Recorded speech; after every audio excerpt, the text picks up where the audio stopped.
Buenos días, doctores. Vamos a avanzar lo que es el tema de hipohipertiroidismo, que ingresa algunas preguntas al examen de grado. Bien, las cosas puntuales que tenemos que conocer, creo que ya estamos la mayoría. Bien, entonces vamos a hablar de lo que va a ser el hipertiroidismo. El hipertiroidismo es una condición caracterizada por la sobreproducción de hormonas tiroideas T3 y T4, lo que lleva a un aumento del metabolismo basal y afecta a múltiples sistemas del cuerpo. Bien, ¿por qué se va a caracterizar lo que es el hipertiroidismo? El hipertiroidismo se caracteriza porque la T3 y la T4 están elevadas, hay una sobreproducción y la TSH está disminuida. Bien, no se olviden. Entonces, en hipertiroidismo T3 y T4 se presenta una sobreproducción y la TSH está disminuida, lo que lleva a un aumento del metabolismo basal y afecta múltiples sistemas del cuerpo. Empezamos con los factores de riesgo. Dentro de los factores de riesgo, nosotros vamos a tener el sexo femenino.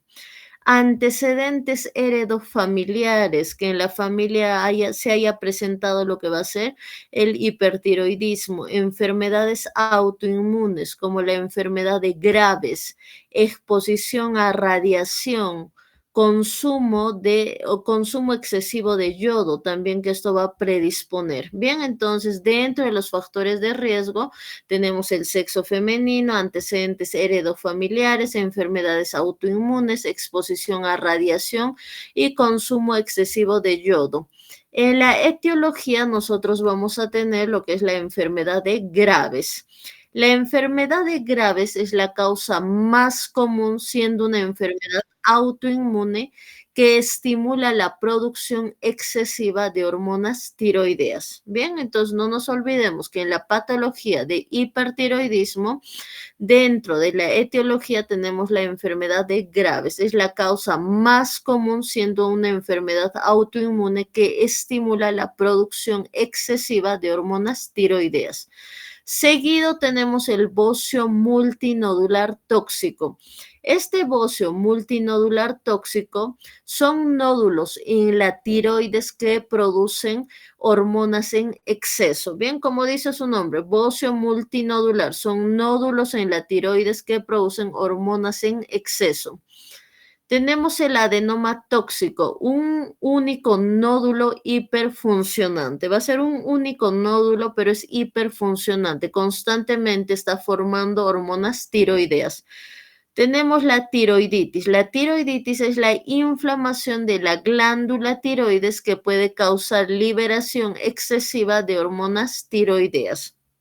Y el exceso de yodo puede inducir un hipertiroidismo. Bien, hay personas que tienen un exceso de yodo, sobre todo los que consumen algas marinas, entonces esto puede conllevar a un hipertiroidismo.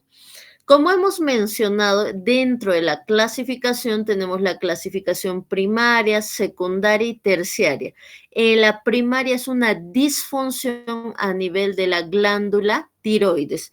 La secundaria es una disfunción a nivel de la glándula pituitaria. Y la terciaria disfunción a nivel del hipotálamo. Esto es pregunta de examen de grado. Disfunción primaria a nivel de la glándula tiroides, secundaria glándula pituitaria y terciaria a nivel del hipotálamo. Eso es característico. Me dan un segundo, vamos a aceptar.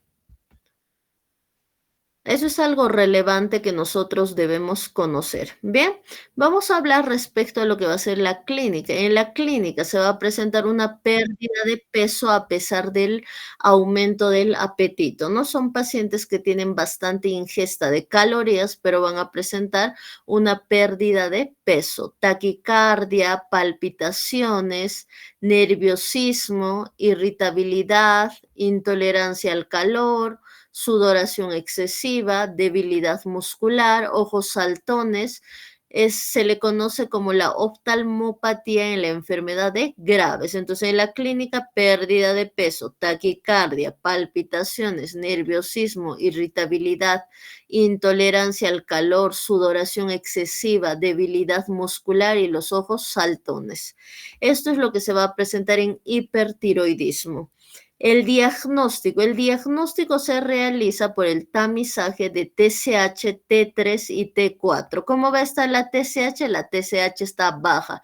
T3 y T4 están elevados, están elevados. En la imagenología se puede pedir lo que es una gammagrafía tiroidea. Muestra la captación aumentada. La radiografía generalmente no es específica, pero puede mostrar un agrandamiento de la glándula tiroides. Bien, entonces el que más se usa es la gammagrafía tiroidea, muestra la captación aumentada. La radiografía generalmente raras veces se utiliza. ¿Cuál va a ser el tratamiento? El tratamiento se va a utilizar lo que son las tionamidas. Dentro de las tionamidas está el propiltiouracilo y el metimazol. Cuando nosotros hablamos del propiltiouracilo, se va a utilizar de 100 a 150 miligramos cada 8 horas. En las mujeres embarazadas se utiliza el metimazol. El metimazol se va a utilizar de 10 a 20 miligramos una vez al día. Bien, entonces ustedes pueden utilizar lo que va a ser el propiltiouracilo de 100 a 150 miligramos cada 8 horas, o pueden utilizar lo que va a ser el metimazol de 10 a 20 miligramos una vez al día. ¿Cuál es su mecanismo de acción? Inhibe la síntesis de hormonas tiroideas al bloquear la organificación del yodo. Ese es su mecanismo de acción. Ahora, si mi paciente va a estar con sudoración, mi paciente está con taquicardia, en ese caso se va a utilizar lo que va a ser el propranolol. Bien, entonces si mi paciente está con taquicardia, está con temblores, está con sudoración, para eso utilizamos lo que va a ser el propranolol. El propranolol se va a utilizar una dosis de 20 a 40 miligramos cada 6 horas, cada 8 horas. ¿Cuál es su mecanismo de acción? Controla los síntomas adrenérgicos como la taquicardia y los temblores. Muchas veces antes de ingresar al examen de grado, obviamente esto hay que consumir unos 2, 3 días antes para ver si hay efectos adversos, porque de persona a persona los fármacos varían. Entonces sí se puede tomar, te ayuda a que no estés con esta sudoración, no estés con temblores, no estés con taquicardia. Bien. Entonces, como resumen, ¿qué es lo que nosotros tenemos que conocer? Y es pregunta de examen de grado. Cuando hablo de hipertiroidismo, no se olviden que se caracteriza porque la T3 y T4 están elevadas y la TSH está disminuida. Dentro de la etiología que tenemos, enfermedades graves, ¿no? Que es la causa más común, siendo una enfermedad autoinmune que produce la sobreproducción de hormonas tiroideas.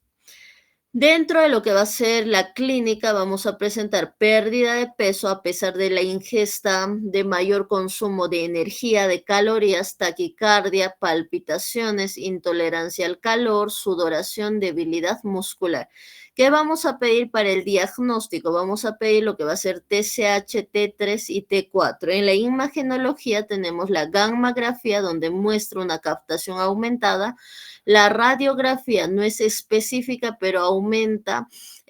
Puedo observar el aumento del agrandamiento de la glándula tiroides. Dentro de los medicamentos que vamos a tener, las tionamidas, tenemos el propiltiouracilo, que puedo utilizar de 100 a 150 cada 8 horas, o el metimazol de 10 a 20 una vez al día. No se utiliza los dos. O bien utilizo propiltiouracilo o bien utilizo metimazol, por favor. Como beta bloqueadores para lo que va a ser la taquicardia, los temblores, vamos a utilizar el propranolol. Eso es lo que tenemos que conocer. Vamos a hablar respecto a lo que va a ser el hipotiroidismo. El hipotiroidismo es una condición resultante de la disminución de la producción de hormonas tiroideas, lo que conduce a una ralentización del metabolismo basal. En resumen, ¿qué quiere decir? Que en el hipotiroidismo la T3 y la T4 están disminuidas, pero la TSH está aumentada. Como hemos mencionado, dentro de los factores de riesgo vamos a tener el sexo femenino, la edad avanzada, Antecedentes heredofamiliares, antecedentes de enfermedades autoinmunes como la tiroiditis de Hashimoto, la deficiencia de yodo en la dieta, tratamientos previos como cirugías tiroideas o radioterapia. En la etiología empezamos con la tiroiditis de Hashimoto. Es la causa más común, siendo una de las enfermedades autoinmunes que destruye progresivamente la glándula tiroides. Bien, por lo tanto, no se va a producir esta organificación como hay una destrucción de la glándula tiroides. Deficiencia de yodo es esencial para la síntesis de hormonas tiroideas. Tratamiento con yodo radioactivo o cirugía tiroidea. Medicamentos como el litio y la amiodarona. Principalmente el litio se utiliza en problemas psiquiátricos y la amiodarona en problemas cardíacos. Entonces esto me puede causar lo que va a ser un hipotiroidismo. Vamos a hablar respecto a lo que va a ser la fisiopatología. En la fisiopatología, la deficiencia de hormona tiroidea disminuye el metabolismo basal, afectando principalmente a tejidos metabólicamente activos y conduciendo a una desaceleración de las funciones corporales. Como ya hemos mencionado, tenemos lo que va a ser el hipotiroidismo primario, secundario y terciario. En el primario es una disfunción a nivel de la glándula tiroides, la secundaria a nivel de la glándula pituitaria, la terciaria a nivel del hipotálamo. Respecto a la clínica, en la clínica se va a presentar un aumento de peso, son pacientes que van a presentar constipación, son pacientes que presentan intolerancia al frío, piel seca y engrosada, bradicardia, depresión y edema periorbitario. En la clínica, entonces, ¿qué tenemos? Aumento de peso, fatiga y letargia, intolerancia al frío, piel seca y engrosada, bradicardia, constipación, depresión y edema periorbitario. Eso es lo que se va a encontrar respecto a lo que es la clínica. ¿Qué hacemos para el diagnóstico? Lo mismo, pedimos laboratorios de TSH. ¿Cómo va a estar la TSH? Está elevado, T3 y T4 están disminuidos. En la imagenología podemos observar una ecografía tiroidea, muestra la glándula hipoecogénica. Esto es característico de la tiroiditis de Hashimoto, que hemos indicado que es una enfermedad autoinmune que destruye las glándulas tiroideas. La radiografía puede mostrar una cardiomegalia en casos avanzados. El tratamiento farmacológico tenemos lo que va a ser la levotiroxina. La dosis inicial de la levotiroxina es de 1.6 microgramos kilo peso día. Ajustamos según el nivel de TSH. ¿Cuál es el mecanismo de acción de la levotiroxina? Suple la deficiencia de T4 que es convertida a T3 en los tejidos. Ese es su mecanismo de acción. Tenemos la liotironina. La liotironina, la dosis es de 25 microgramos al día en casos seleccionados. El mecanismo de acción suple la deficiencia de T3 actuando más rápidamente que la levotiroxina. Ese va a ser el tratamiento que nosotros tenemos que conocer porque han sido preguntas de examen de grado. No es muy frecuente lo que es hipertiroidismo, pero sí hay algunos pacientes, por ejemplo, había una paciente que tenía diabetes tipo 2, pero además tenía lo que es un hipotiroidismo. Entonces, eso es algo que tenemos que mencionar. Bien, eso es lo que tienen que conocer, lo más puntual. Vamos a resolver algunas preguntas que para mí es relevante que vayamos a conocer. Al finalizar vamos a hacer alguna resolución de algunas preguntas que he ingresado al examen de grado. Bien, acá les voy a compartir. Esto vamos a resolver. Este es un banco de preguntas que han realizado sobre hipertiroidismo. Me dan un momentito, les voy a compartir.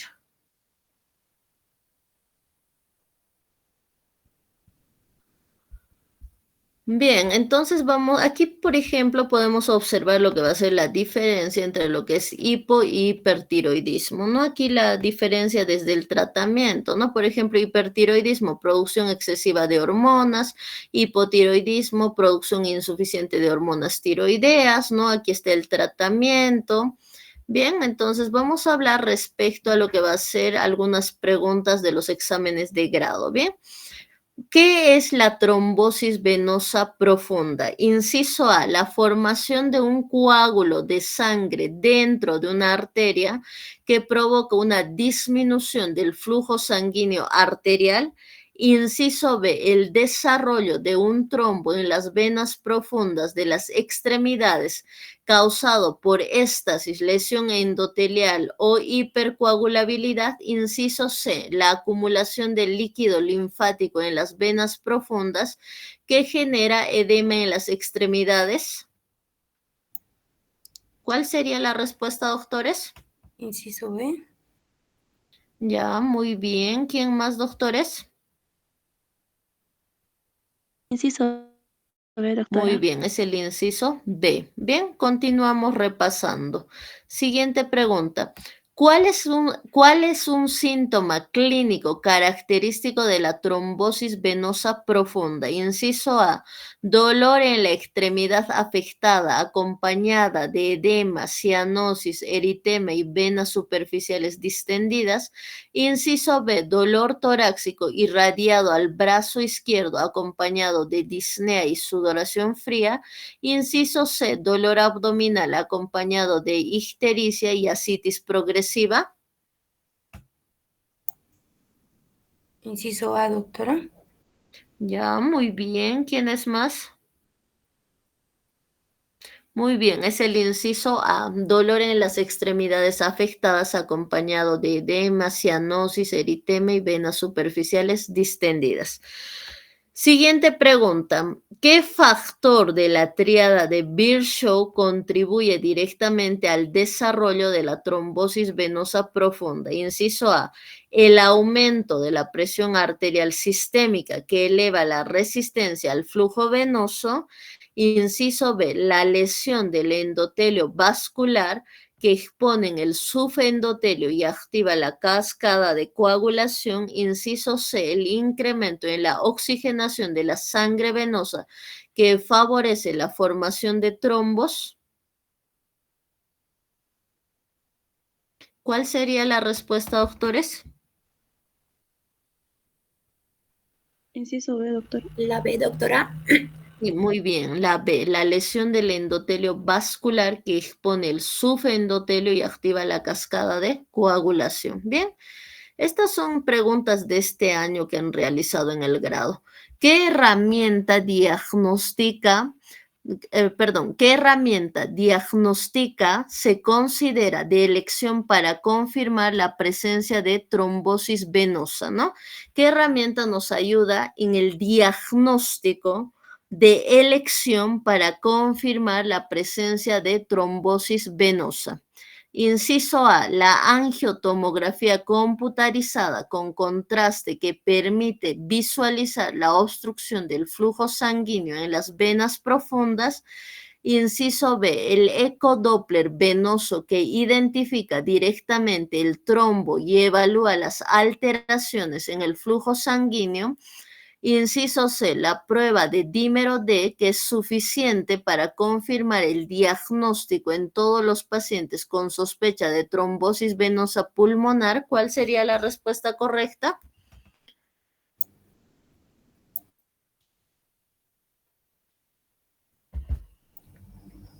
Inciso B, doctora. Ya, muy bien. ¿Alguien más?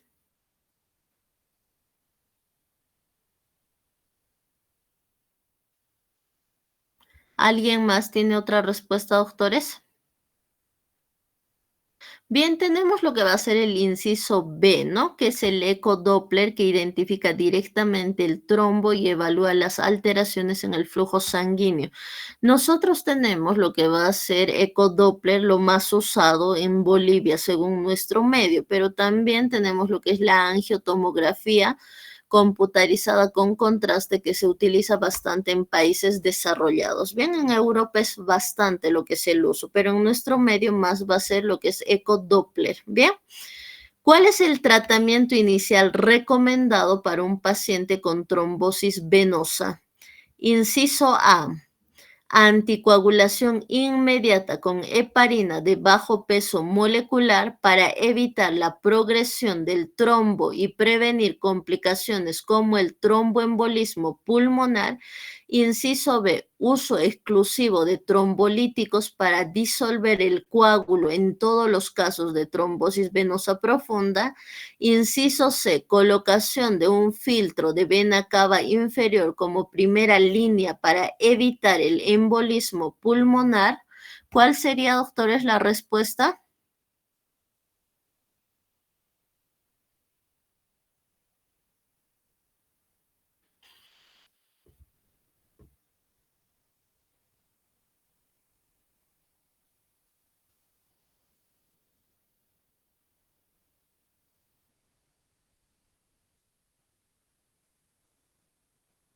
¿Cuál sería, doctores? Vamos, participen. Sería la A y la B, doctora. Ya, pero solo una respuesta. Vamos, participen. La A, doctora. Muy bien, sería más el inciso A, ¿no? Que sería anticoagulación inmediata con heparina de bajo peso molecular para evitar la progresión del trombo y prevenir complicaciones como el tromboembolismo pulmonar. Bien, entonces aquí estaríamos yendo más por la A, ¿no? Que sería el tratamiento inicial. Bien. Inciso 6, ¿cómo se define el hipotiroidismo? Inciso A, es un trastorno en el cual la glándula tiroides produce una cantidad insuficiente de hormonas tiroideas, lo que genera una desaceleración del metabolismo basal y afecta múltiples órganos. Inciso B, es una enfermedad caracterizada por la inflamación aguda de la glándula tiroides que provoca liberación excesiva de hormonas tiroideas. Inciso C, es una condición que resulta de la sobreproducción de hormonas tiroideas, lo que acelera el metabolismo basal. ¿Cómo se define el hipotiroidismo? Vamos.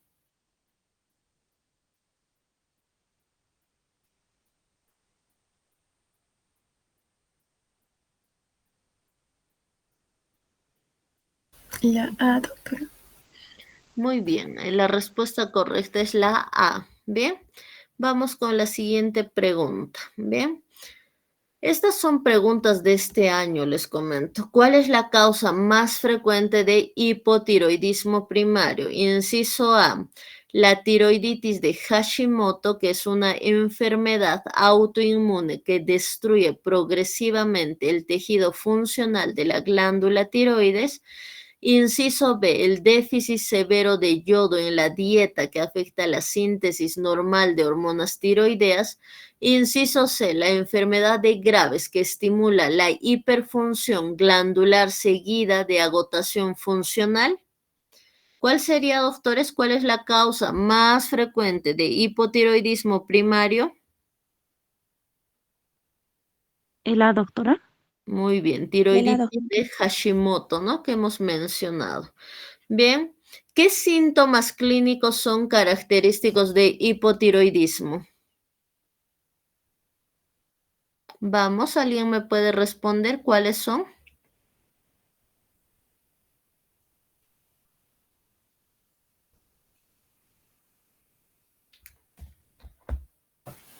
La bradicardia, el aumento de peso, la letargia, piel seca y engrosada. Muy bien, doctora, gracias. Bien, entonces estas son las preguntas más frecuentes que nosotros tenemos que manejar. Bien, entonces acá vamos a hablar. ¿Qué hallazgo? Vamos con la pregunta 9. ¿Qué hallazgo en los estudios de laboratorio confirma el diagnóstico de hipotiroidismo primario? Inciso A, elevación de TSH con niveles bajos de T4 libre, lo que refleja un déficit funcional de la glándula tiroides. Un TSH bajo con T4 libre elevada, característica del hipertiroidismo primario, inciso C, captación aumentada de yodo en la gammagrafía tiroidea típica de la enfermedad de Graves. ¿Cuál sería la respuesta correcta? Que el laboratorio confirme el diagnóstico de hipotiroidismo primario.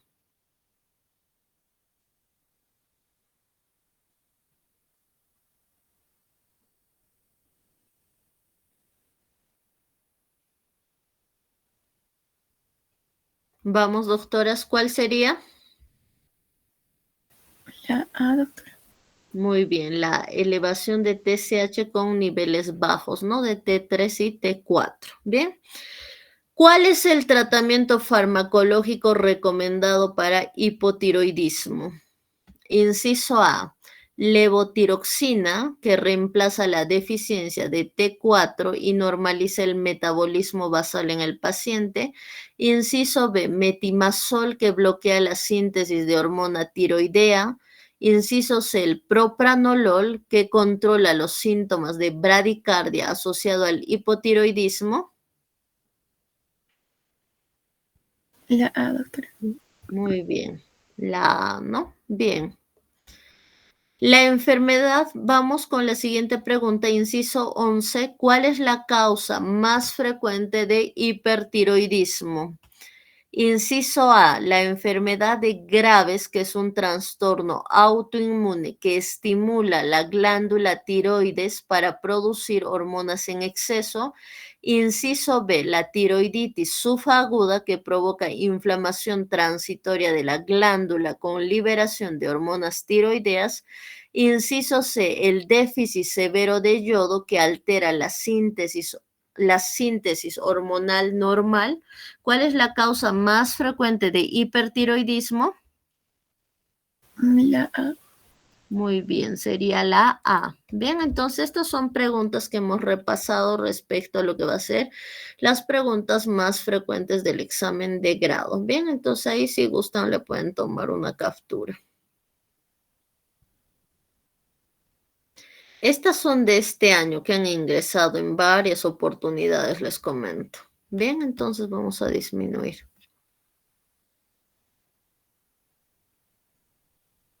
Bien, entonces ahí tenemos. Ahora nosotros vamos a hablar algo que ha aumentado bastante los casos en nuestro medio. Vamos a hablar respecto a lo que es fiebre tifoidea y vamos a hablar también de lo que va a ser la cirrosis hepática. Bien, empezaremos con cirrosis hepática y posteriormente hablamos de lo que va a ser la fiebre tifoidea. Y mañana estaríamos hablando de insuficiencia renal aguda y crónica y ACV, ¿no? Que es bastante preguntado. Bien, entonces ya les estoy compartiendo, me dan un segundo.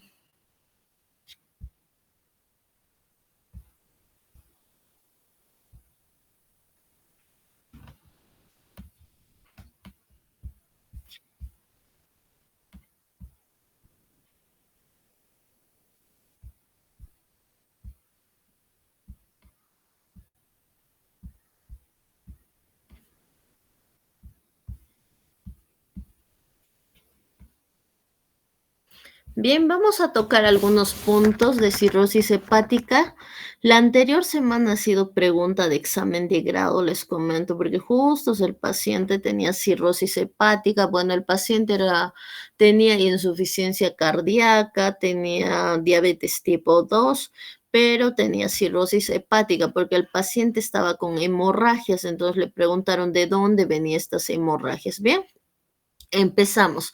Cuando hablamos de cirrosis hepática, es una enfermedad hepática crónica irreversible caracterizado por fibrosis progresiva y formación de nódulos regenerativos que alteran la arquitectura del hígado. Bien, entonces si me preguntan, lo primero que tengo que decir es una enfermedad hepática crónica irreversible caracterizado por fibrosis progresiva y formación de nódulos regenerativos que alteran la arquitectura normal del hígado. Hablamos respecto a lo que son los micronódulos, macronódulos. Cuando hablamos de micronódulos es un nódulo menor a 3 milímetros. Específicamente está causado en personas que son alcohólicas. Los macronódulos, que son mayor a 3 milímetros, está asociado a hepatitis viral, ¿no? Conocemos lo que es la hepatitis A, la hepatitis B, C, D, E, G, que hemos mencionado, ¿bien? Ahora, si hablamos de las crónicas, en las crónicas tenemos la hepatitis B, la hepatitis C, la hepatitis D, la hepatitis G, ¿no? Porque las hepatitis que no son crónicas es la A, la hepatitis A y la hepatitis E, que es de transmisión oral fecal. La hepatitis A y E no son crónicas, es de transmisión oral fecal. Vamos a hablar también de lo que va a ser esta clasificación morfológica mixta, que es la combinación de ambas, donde hay micronódulos y macronódulos. En la etiología de cirrosis hepática, que fue pregunta de examen de grado, está el alcoholismo crónico, la hepatitis viral, la hepatitis B, la hepatitis C, la hepatitis D, metabólica, la hemacromatosis. Esta hemocromatosis, la enfermedad de Wilson, la deficiencia de alfa-1 antitripsina, son factores predisponentes. ¿Qué hace la alfa-1 antitripsina? La alfa-1 antitripsina es la encargada de que no se produzca esta lisis a nivel de lo que es la arquitectura del hígado. Cuando hay una deficiencia de la alfa-1 antitripsina, se va a producir lo que es la activación de la colagenasa y la destrucción de este parénquima hepático. Entonces, por la deficiencia de alfa-1 antitripsina, se puede producir lo que es una cirrosis hepática. Bien, entonces, si está disminuida, va a haber una destrucción de la colagenasa, por lo tanto, del parénquima hepático. Tenemos también nosotros las enfermedades autoinmunes, la hepatitis autoinmune, la colangitis biliar primaria, por medicamentos como el metrotrexate, la amiodarona. El metrotrexate principalmente se va a utilizar en pacientes que tienen cáncer, en pacientes que tienen enfermedades autoinmunes, las infecciones. Vamos a tener la sífilis. La sífilis puede causar, si el paciente no se trata, una cirrosis hepática. La esquistosomiasis también puede causar una cirrosis hepática. Vamos a tener también lo que son las causas desconocidas.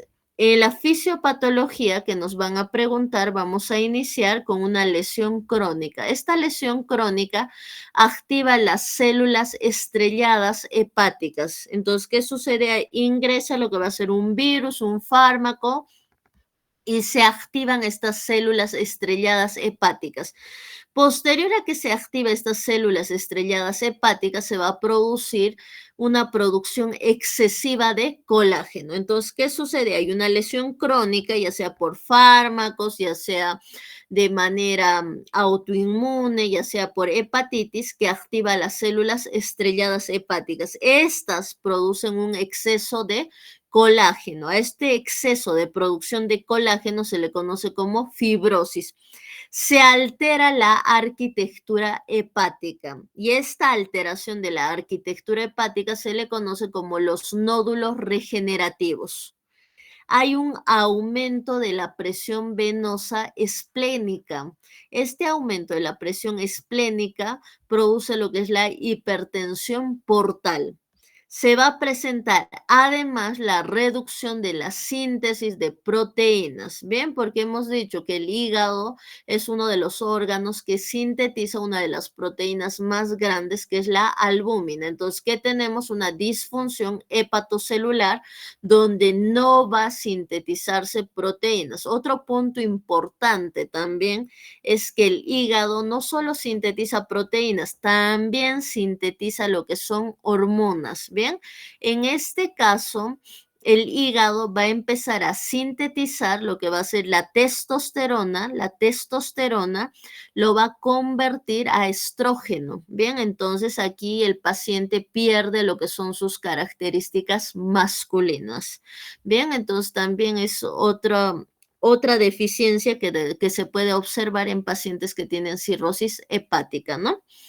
Las manifestaciones clínicas presentan fatiga, anorexia, pérdida de peso, dolor abdominal, van a presentar lo que es el prurito.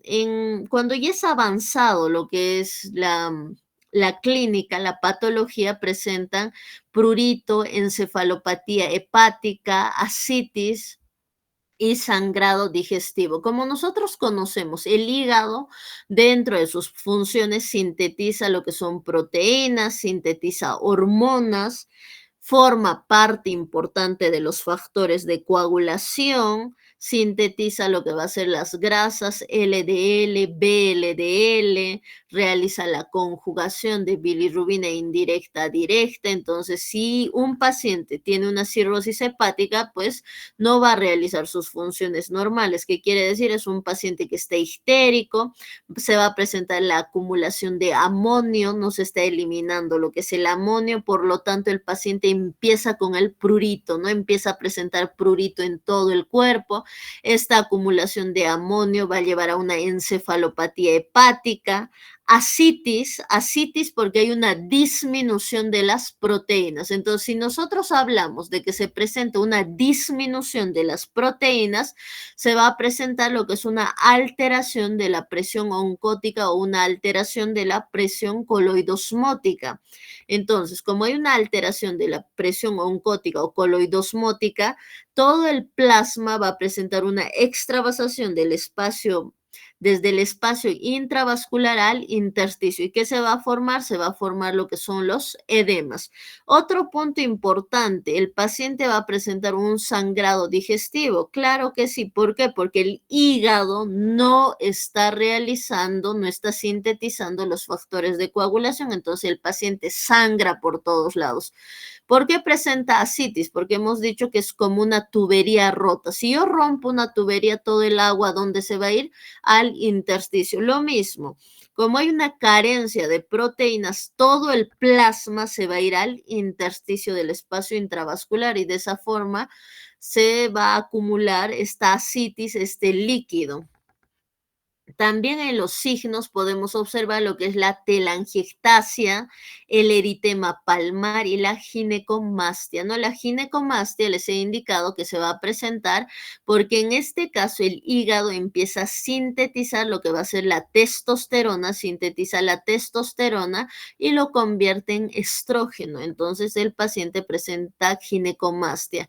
La circulación colateral, esto es por el aumento de la porta, va a haber un aumento de presión a nivel de la porta y se produce una circulación colateral. También por este aumento de la porta se produce la esplenomegalia, edema en miembros inferiores que podemos observar. El diagnóstico es muy importante, la historia clínica. Le pregunto a mi paciente si consume alcohol. ¿Cómo yo me doy cuenta si es de causa alcohólica o es de causa por ejemplo, por una hepatitis viral? Cuando hablamos en laboratorios de GOT, la glutamil oxalacetato, este glutamil oxalacetato transaminasa está aumentado en pacientes alcohólicos. El glutamil oxalacetato transaminasa, la GOT, está aumentado en alcohólicos. En cambio, la GPT, la glutamil piruvato transaminasa, va a estar aumentado cuando es de causa viral, cuando hay hepatopatías. Bien, esa es la gran diferencia. En el examen físico van a presentar lo que es una hepatomegalia, se va a poder observar signos de hipertensión portal como la ascitis. En los laboratorios se va a presentar una elevación de la ACT, de la ALT, de la GOT, GPT. Bien, entonces vamos a tener una elevación de las transaminasas. Y no solo hay elevación de las transaminasas, sino que también una elevación de las bilirrubinas. Bilirrubina indirecta, directa, la total. Se va a observar un INR prolongado y como ya conocemos, el hígado no está realizando sus funciones habituales, se va a presentar lo que es la hipoalbuminemia. Se presenta la hipoalbuminemia. En imagenología se le puede pedir al paciente lo que va a ser una ecografía de vías biliares, ¿no? Se puede pedir para observar el tamaño. En este caso, directamente se hace una biopsia hepática guiada por ecografía para poder observar si este paciente necesita o no lo que es un trasplante hepático. Bien, entonces siempre en los parámetros debemos fijarnos las bilirrubinas, albúmina, INR. También en el examen físico vamos a observar cómo está la ascitis. Bien. Nosotros conocemos lo que es una clasificación de Chilpuk. Esta clasificación de Chilpuk solo tenemos que conocer a grosso modo. Clase A está compensada, clase B es moderada, clase C está descompensada. Dentro de las complicaciones tenemos la hipertensión portal. La hipertensión portal va a causarnos estas varices esofágicas, la ascitis, la esplenomegalia que ya les mencioné hace un momento. La encefalopatía hepática es por la acumulación de amonio. Se está acumulando el amonio, no se está eliminando porque el hígado no está realizando sus funciones habituales y esto es lo que causa la encefalopatía hepática. Vamos a hablar de lo que va a ser el síndrome hepatorrenal también, que va a estar causado por el aumento de la presión de la porta, el carcinoma hepatocelular. Estas son las complicaciones más frecuentes. Dentro del tratamiento, generalmente se suspende el alcohol, se le va a administrar una dieta hiposódica y la vacunación para hepatitis A y hepatitis B. Eso es muy importante. Ahora, si es que el paciente ya tiene lo que es hepatitis B, por ejemplo, ¿se le puede vacunar? Sí se le puede vacunar. ¿Para qué se le vacuna? Para que forme mayor cantidad de anticuerpos. Entonces, si forma mayor cantidad de anticuerpos, va a poder atenuar el virus. Entonces, sí se les puede administrar. Dentro del tratamiento se va a utilizar lo que va a ser la espironolactona. La espironolactona se utiliza para la ascitis de 100 a 400 miligramos día. Para esta hipertensión portal se utiliza el propranolol de 20 a 40 miligramos día. Bien, en algunos casos se va a realizar una paracentesis evacuadora. También se realiza la ligadura de varices y el trasplante hepático. Vamos a hablar de lo que es la encefalopatía hepática. Bien, algunos rasgos puntuales, porque hay pacientes, por ejemplo, que ingresan con cirrosis hepática o que ingresan con encefalopatía hepática y cuando ustedes dan el examen de grado ya están estables, entonces les preguntan a grosso modo, ¿bien? Cuando hablamos de encefalopatía hepática, es un síndrome neuropsiquiátrico causado por acumulación de toxinas, especialmente el amoníaco en pacientes con insuficiencia hepática o hipertensión portal. Los factores predisponentes: hemorragias digestivas, infecciones sistémicas, exceso de proteínas en la dieta, la hipopotasemia, uso de sedantes o diuréticos. La clasificación tenemos por estadios en la encefalopatía hepática, grado 1, 2, 3 y 4. Grado 1 hay una alteración del sueño, una confusión leve. Grado 2, letargia, cambios de personalidad. Grado 3 va a presentar somnolencia profunda y el grado 4 es el coma que va a presentar. ¿Bien? En el tratamiento, ¿qué le vamos a administrar? La lactulosa de 20 a 30 gramos 2 a 3 veces al día.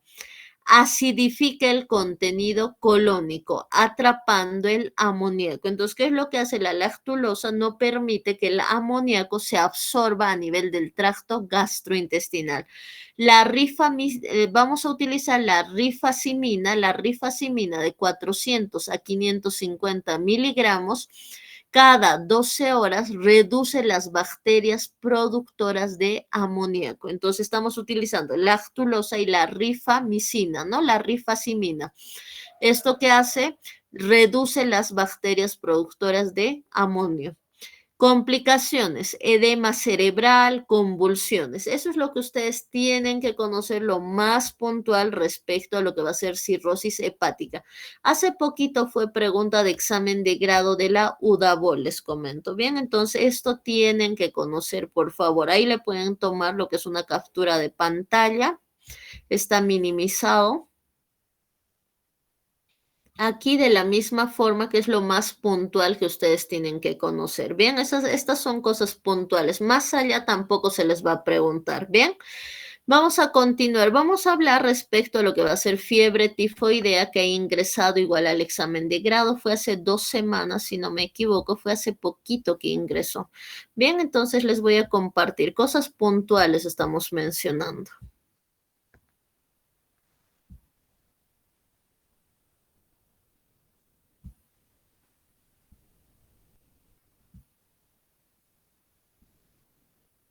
Bien, cuando nosotros hablamos de la fiebre tifoidea, ¿qué es? Dentro de la fiebre tifoidea hablamos de lo que es la salmonelosis. Constituye un grupo de infecciones producida por bacterias del grupo de la salmonela. Bien, cuando nosotros hablamos de lo que va a ser esta patología, se caracteriza por la fiebre tifoidea y por la salmonela. Cuando hablamos de fiebre tifoidea, se presenta un compromiso del estado general. Bien, entonces cuando yo hablo de fiebre tifoidea, se va a presentar un compromiso del estado general. En cambio, cuando nosotros hablamos de lo que va a ser la salmonela, solo va a ser localizado. Bien, entonces fiebre tifoidea es un compromiso del estado general, en cambio la salmonela es a nivel entérico, que quiere decir solo a nivel intestinal se va a presentar lo que es el compromiso. Nosotros tenemos que conocer que es una bacteria gram negativa móvil anaerobio facultativo. Entonces, ¿qué es? ¿No? En la etiología tenemos la Salmonella typhi, paratyphi, que es un bacilo gram negativo móvil anaerobio facultativo. Vamos a empezar mencionando que es más frecuente en las edades extremas. Cuando hablamos en edades extremas, estamos hablando de pacientes preescolares, escolares, pacientes pediátricos y mayores a 65 años.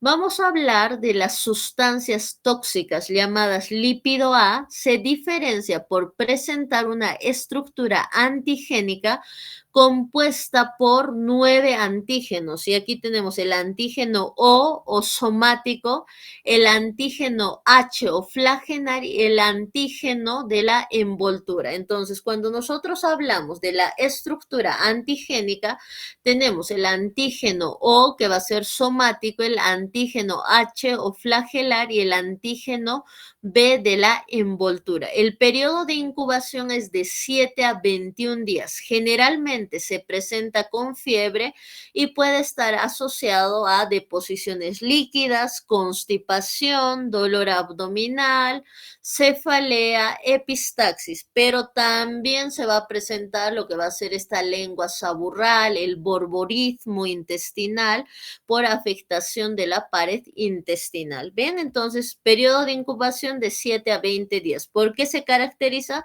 Presentan fiebre, pero en este tipo de fiebre hablamos de una fiebre ondulante, que quiere decir que aumenta, disminuye, aumenta, disminuye. No es una fiebre persistente, ¿bien? Puede estar afectado, como les mencionaba, con deposiciones líquidas o hay pacientes que presentan constipación. Hay pacientes que tienen dolor abdominal, hay pacientes que no tienen dolor abdominal. Y hay algunos pacientes que van a presentar lo que es la lengua saburral y el borborismo intestinal por la afectación de la pared intestinal. Hablamos de una tríada en fiebre tifoidea. Cuando hablamos de esta tríada, hablamos de fiebre, cefalea y lumbalgia. ¿Cómo uno se puede contaminar? A través de lo que va a ser los huevos, ¿no? Los huevos criollos, de esa manera uno se puede contaminar por verduras, productos de huevos, igual, por ejemplo, la mayonesa, leche sin pasteurizar. Por ejemplo, hay gente que consume leche de vaca sin hervir. Algo que vamos a detallar acá es sobre la fisiopatología. Cuando hablamos de la fisiopatología, se imaginan, ingresa a través de la vía oral por alimentos contaminados, agua contaminada. Una vez que ingresa a través de lo que va a ser la vía oral, nosotros en el estómago tenemos un pH. ¿Cuál es el pH del estómago? El pH del estómago es de 4 a 4.5.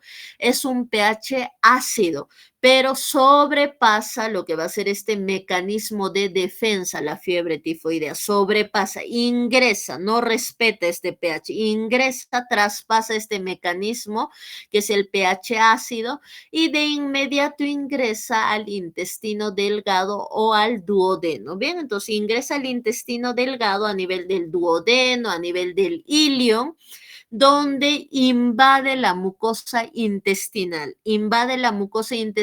a través de las placas de Peyer, produciendo una infiltración leucocitaria.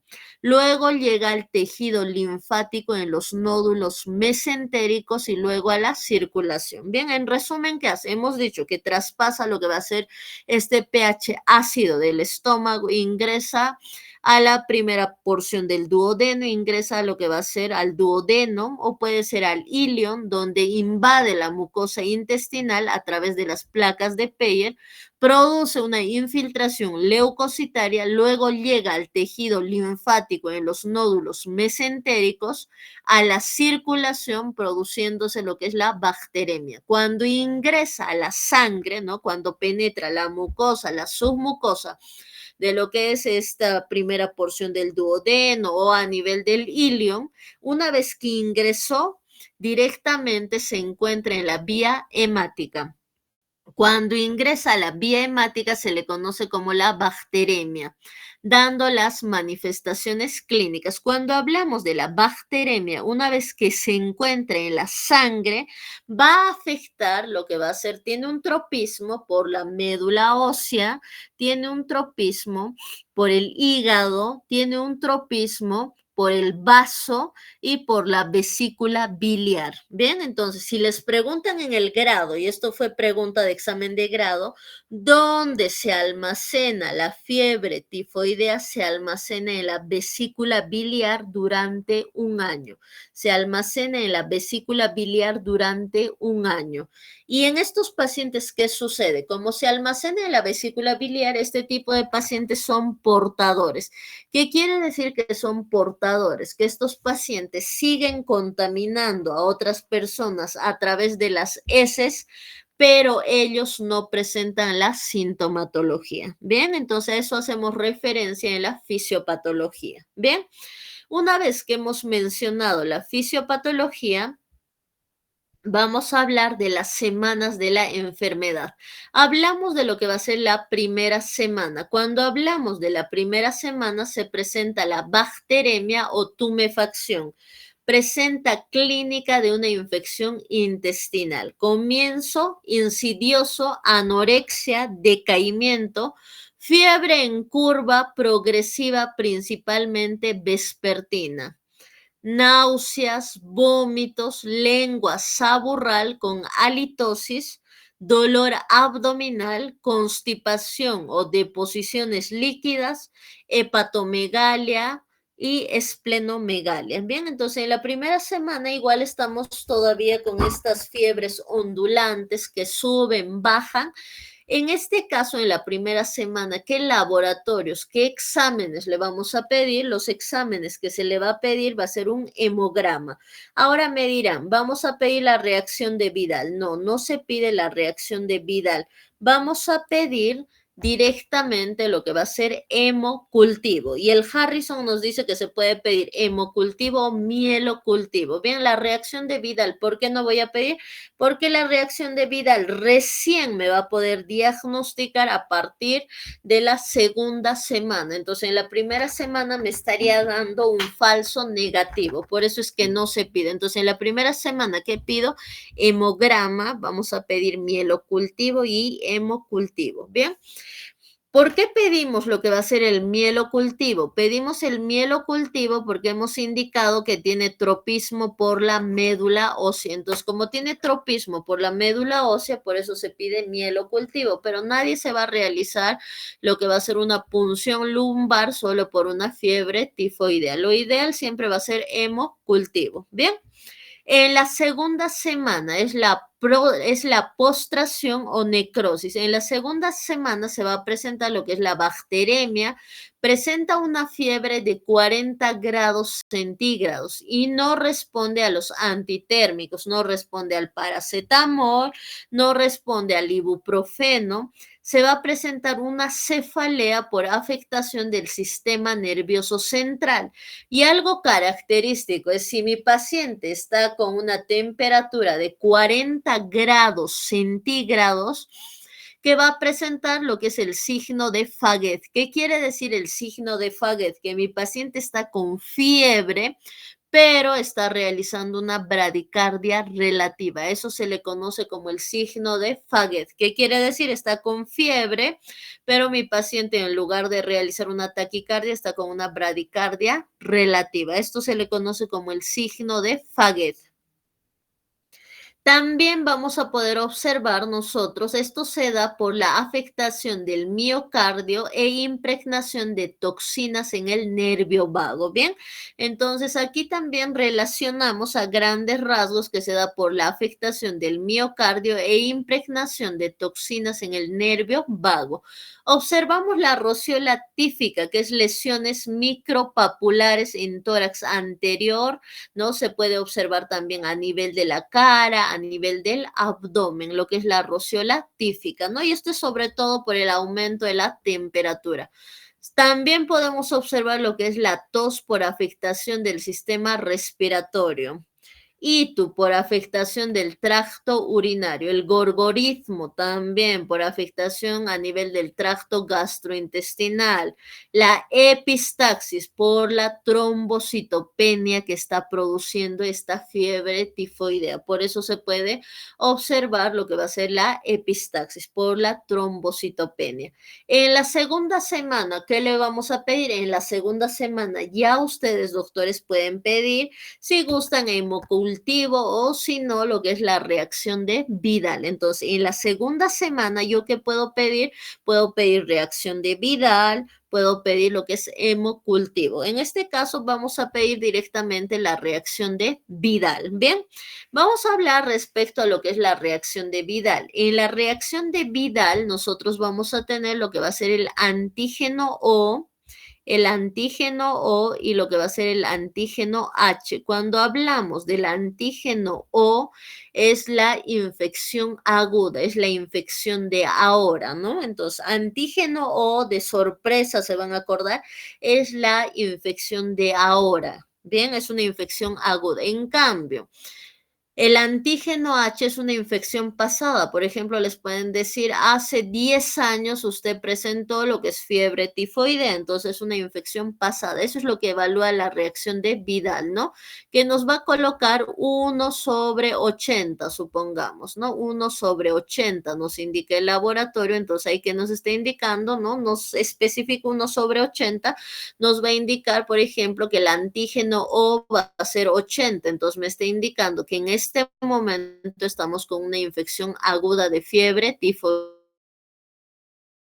1/60, 1/80, 1/160, 1 sobre... Bien. Vamos a hablar respecto a lo que es la tercera semana. La tercera semana se le considera como la semana de las complicaciones. En esta semana de las complicaciones, generalmente se va a presentar la pielonefritis, una perforación intestinal, hemorragias, peritonitis, neumonitis típica, miocarditis tífica, osteomielitis tífica, una aplasia tífica, una meningitis tífica. Entonces, como ya se encuentra diseminado en la vía hemática en la tercera semana, que son la semana de complicaciones, puede producir distintos compromisos a nivel de cualquier órgano. Bien, como hemos podido observar, la más frecuente es la perforación intestinal. En la tercera semana que vamos a pedir lo mismo, vamos a pedir lo que es la reacción de Vidal, ¿no? Vamos a pedir la reacción de Vidal, eso es lo puntual que voy a pedir. En la cuarta semana es donde la fiebre declina, el paciente mejora el estado de conciencia, ¿no? Se atenúa toda la clínica que ha presentado el paciente. Vamos a hablar respecto a lo que va a ser el tratamiento. ¿Cuál va a ser mi tratamiento? Si mi paciente no tiene un compromiso generalizado, aquí vamos a hablar algunos puntos. Vamos a hacer una retroalimentación. Hemos dicho que nosotros tenemos en fiebre tifoidea, lo que va a ser la fiebre tifoidea con compromiso del estado general, y vamos a tener lo que va a ser la salmonela, que es la salmonela entérica. Entonces, cuando hablamos de fiebre tifoidea hay un compromiso de todo el estado general. En cambio, cuando hablamos de la salmonela entérica, solo afecta lo que es a nivel intestinal. ¿Bien? Una vez que hemos mencionado estos puntos, el periodo de incubación es de 7 a 21 días. No se olviden que es una bacteria gram negativa, es un anaerobio, eso es muy importante que se acuerden. Una vez que hemos mencionado estos puntos, vamos a empezar con lo que va a ser el tratamiento. Si yo tengo un paciente que ya tiene fiebre tifoidea, ya se le ha hecho hemocultivo, ya le hemos hecho la reacción de Vidal y el tratamiento amerita lo que es manejo ambulatorio. ¿Qué le voy a dar? Si hemos dicho que es una bacteria gram negativa, anaerobio facultativo, ¿qué le voy a dar? Amoxi más clavulánico. ¿De cuánto vamos a dar? Ya que está el tratamiento en pediátricos y en adultos. Si es paciente pediátrico, ya saben, de 50 miligramos kilo peso día. ¿Cada cuánto? Cada 12 horas, si es paciente pediátrico. Ahora, si es adulto, pues le voy a dar de 875-125 cada 12 horas por 5 días. Esto es en adulto vía oral. El cloranfenicol, ¿de cuánto le doy a un paciente pediátrico? De 50 miligramos kilo peso día, cada 12 horas por 5 días. Si es adulto, voy a administrar cloranfenicol de 500 miligramos cada 12 horas por 5 días. Supongamos, es alérgico a la amoxia, al cloranfenicol, que tengo sulfametoxazol más trimetropin. Si es paciente pediátrico, de 50 miligramos kilo peso día cada 12 horas. ¿Por cuánto tiempo? Por 5 días. Si es adulto, sulfametoxazol más trimetropin, ¿no? Aquí vamos a corregir, esto es 800, doctores, no es 800-160, bien, es 800-160, bien, 800-160 va a ser, bien, porque cuando hablamos del sulfametoxazol más trimetropin son dos medicamentos, sulfametoxazol de 800. Bien, de 800 vamos a administrar más el trimetropin de 160. Bien, esto se va a administrar cada 12 horas por 5 días. Bien, por 5 días. Entonces, de esa manera es el manejo en estos pacientes que son de manera ambulatoria tratados. Pero, ¿qué pasa si mi paciente se tiene que internar? En este caso, si se tiene que internar, todo el tratamiento va a ser vía EB. Para internación, nosotros de manera vía EB vamos a utilizar en paciente pediátrico utilizamos la ceftriaxona. La ceftriaxona de 100 miligramos cada 12 horas vía EB por 5 días. Ceftriaxona de 100 miligramos cada 12 horas vía EB por 5 días. Bien. Si es adulto, voy a utilizar la ceftriaxona de 1 gramo cada 12 horas vía EB por 5 días, bien, por 5 días. Ahora, ¿qué otro medicamento aparte de la ceftriaxona puedo utilizar en pediátricos? Cefotaxima. Cefotaxima de 100 miligramos cada 12 horas por 5 días. Cefotaxima de 100 miligramos cada 12 horas por 5 días. En el adulto, cefotaxima de 1 gramo, cefotaxima de 1 gramo cada 12 horas por 5 días. Ahora, ¿qué otro medicamento más nosotros vamos a tener en el adulto? También tenemos el ciprofloxacino, ¿bien? Esto ha sido pregunta de grado, les comento. Cuando hablamos del ciprofloxacino, únicamente se utiliza en pacientes adultos, bien, no se usa en embarazadas ni en pacientes pediátricos. Ciprofloxacino utilizamos de 500 miligramos cada 12 horas vía EB. ¿Por cuánto tiempo? Por 5 días, ¿bien? Y en el paciente pediátrico, ¿qué medicamento yo puedo utilizar? Podemos utilizar otro medicamento que es la clindamicina. La clindamicina de 50 miligramos cada 12 horas, clindamicina de 50 miligramos cada 12 horas vía EB por 5 días. Bien, entonces tenemos toda esta amplia gama de fármacos que ustedes pueden mencionar. Recapitulando, solo voy a dar amoxicilina clavulánico, ¿bien? O bien solo doy cloranfenicol o solo doy sulfametoxazol más trimetropin. Yo no puedo utilizar estos 3 medicamentos, solo uno de ellos vamos a utilizar. Bien, eso es muy importante. Eso es lo que tenemos que conocer respecto a fiebre tifoidea. Ahora, para su examen de grado, ¿qué es lo que va a ingresar para ustedes? Van a ingresar pacientes que están hospitalizados. Entonces, ¿qué le van a colocar ustedes? Le van a colocar o bien ceftriaxona o bien ciprofloxacino. Las preguntas del grado fueron, ¿no? ¿Cómo haces el manejo en un paciente pediátrico, en un paciente adulto? Lo único que cambia es lo que va a ser los fármacos. Después todo es lo mismo, como hemos visto. Bien, la fisiopato, todos los detalles es lo mismo. Bien, eso es lo más puntual que nosotros debemos conocer. Bien, entonces esto sería nuestra clase del día de hoy. No les voy a cansar con más temario. Tenemos que avanzar 3 temas mínimo al día, entonces estamos en parámetros. Eso sería todo, doctores. No sé si tenemos preguntas, dudas, si todo está claro.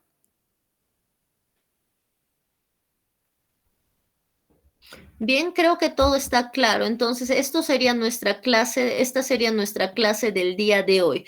Bien, mañana voy a explicar, doctores, según fisiopato, todos los detalles de insuficiencia renal aguda y crónica, ya que tenemos bastantes pacientes con diabetes tipo 2, tipo 1, que están cursando con lo que es insuficiencia renal y llegaron a preguntar en el grado. Bien, eso sería todo, doctores. Nos vemos mañana.